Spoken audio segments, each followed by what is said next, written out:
Hello everyone, thanks for tuning into today's second video. So we're going to have a look at the weather for the next 10 to 14 days for today's second video. Day 10 will take us to around the 18th of July.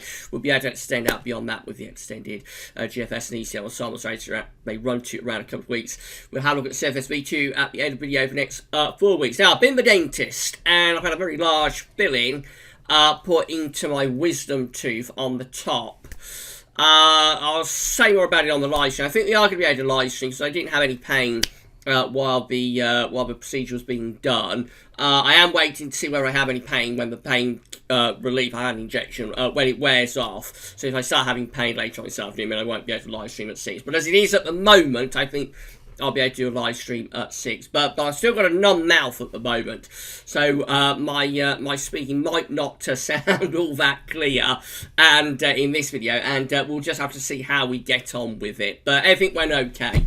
Anyway, I'm not going to say about anything else. I want to get through the video and then get it uploaded. So let's get on with it. I'm going to start off by having a look at what's going on in the tropics. So we yesterday we talked about the disturbance area that we had around Georgia. That disturbance area has now moved to South Carolina. And the National Hurricane Center has upgraded this disturbance area to a 60% chance of cyclone formation in the next 2 days. A 70% chance in the next 5 days. A high chance. It's disturbance 1, and they're saying an elongated, now we'll have to see how I get on with this, they're saying an elongated area of low pressure is located along the coast of northeast and South Carolina. This system is producing a large area of disorganized showers and thunderstorms over the adjacent Atlantic waters. The low is expected to move northeastward near or just offshore of the North Carolina outbanks on Thursday, and then turn northeastward and move along the mid-Atlantic coast on Friday. Environmental conditions are expected to be conducive for development, and a tropical or subtropical cyclone is likely to form within the next couple of days. Regardless of development, below is expected to produce locally heavy rain that could cause some flash flooding across portions of eastern North Carolina, the coastal mid-Atlantic, and southern New England during the next few days. Gusty winds are also possible in the North Carolina outbanks through Thursday. Got a 60% chance, a medium chance of becoming a tropical cyclone in the next 2 days, and a 70% chance in the next 5 days. So this is likely to be our next named storm. We shall keep an eye on what's happening with Disturbance 1. These are the latest temperature observations from XC Weather. So we've currently got 20 degrees flashing away here across some parts of southern England. So down on the south coast, we've got 20 degrees at Southampton. We've also got 20 degrees at Exeter.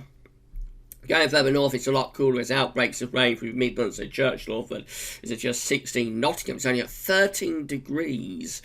Harrowden is at just 15 degrees. Leeds at just 15 is atrocious temperatures again for the middle of the afternoon on the 8th of July. 15 at Warcop.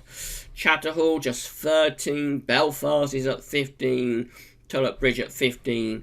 And out Nahara at 15. These are terrible temperatures, absolutely terrible and atrocious temperatures again for July, middle of afternoon in July.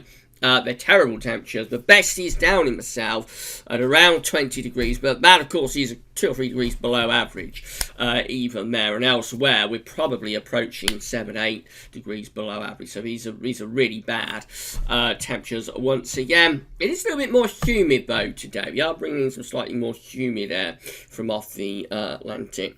So these are the GFS upper temperature and precipitation ensembles the next couple of weeks. So looking at London, Old West Centre today. Now, a couple of you have asked for different places to look at. We will get round to them. I'm just having a very easy video today after the procedure that I've had. So I'm just wrapping through this as quickly as I can. Tomorrow we will have a look at a couple of those places that have been suggested. So for like the next 24 hours, warm and average, going to go cooler than average at the end of the week and into the weekend. And then the temperatures lift up into the start of next week. Although the GFS and its ensembles have backed off that warm spell for the next week to some degree now. I'll show you the 6Z GFS, and it's nowhere near as warm or as dry as we was looking at yesterday. So the GFS and its ensembles have backed off from that very warm spell next week. Nevertheless, there are quite a few ensembles that are still pretty warm. Precipitation-wise, so rain coming up today. After that, though, plenty of dry weather coming up over the next week or so, and even into extended range, barely any precipitation spikes. So although temperatures might struggle a little bit at times, it does look as though we are in for relatively dry conditions in the southeast anyway. Over the next couple of weeks. Temperature anomalies from the 8th to the 16th of July are slightly cooler than average. Precipitation anomalies from the 8th to 16th of July, near normal, a little bit drier than average in the southwest. It's still a little bit wetter than average for east part of Scotland, northeast. And I would suspect these are going to trend drier over the next couple of days. This is how the UK Met Office model is looking for Saturday. Ridge of high pressure is building in from the southwest on Saturday, bringing quite a bit of dry weather with it. Sunday, we're under a ridge of high pressure, so it should be a lot of dry weather away from northern Scotland anyway. A lot of dry weather and quite warm on Sunday. Into Monday and Tuesday. Still a lot of dry and fine weather down in the south. Does turn a little bit more showery in the northwest. This high just slips a little bit to the southwest on Tuesday. Possibly allows some shower conditions into the north. And then we should see the high pressure beginning to exert that through the middle part of next week, perhaps. But we can't go out any further than 144 hours with the UK Met. This is the GFS 6Z. It's going to be quite unsettled, I warn you now. So for Saturday, German ridge is building up from the southwest. That brings a lot of dry and quite warm weather with it for Sunday. Only next week, again, England and Wales mainly dry and quite warm. You can turn a bit more unsettled for Scotland. And then from Tuesday and Wednesday, look at this. We push in this area of low pressure from the north. So we're not getting that large ridge that the GFS was indicating yesterday. Instead, the high sort of pulls out to our west and allows this next system to move into the north. That brings rain, particularly to the northern parts of the country. The south could be mostly dry. Into the second half of next week, again, no particularly strong build of pressure on this GFS run, and so it just looks rather more changeable now, this GFS run up to day 10, which is Saturday the 18th of July. Low pressure again coming in from the northwest. In the more extended range, again, it's struggling to settle. This GFS run, it's definitely backed away from the sort of very warm and high pressure dominated weather that we were seeing yesterday with the GFS. It is struggling. However, for more southern areas, we are quite close to the ridge over France. So for more southern areas, there is quite a lot of dry weather on offer, and at times will be relatively warm. But this is not the sort of high pressure signal that the GFS was showing yesterday. That's how we look as we end this GFS run on Friday, the 24th of July. Warm in the south, still quite unsettled up in the north. The GEM, again, has the high pressure ridging in over the weekend. So that does bring a spell of dry and warm weather over the weekend into the beginning of next week. By Tuesday, England and Wales is still in that ridge of high pressure, still looking mostly dry and quite warm. It is a little bit more unsettled for Scotland and Northern Ireland. Into the second half of next week, the GEM tries to turn things more unsettled, tries to bring this low pressure in from the north, probably bring some rain to the north, but for the south, actually, we remain under this ridge as we move up towards day 10. So the GEM is actually more settled today. It's more settled than it was yesterday, and rather warmer too the next week, but the GFS is a lot less settled and cooler. So it swings and roundabouts really at the moment with these models, but they are, we are struggling. It's that sort of summer, we are struggling to really hook in the high pressure. At the moment, anyway.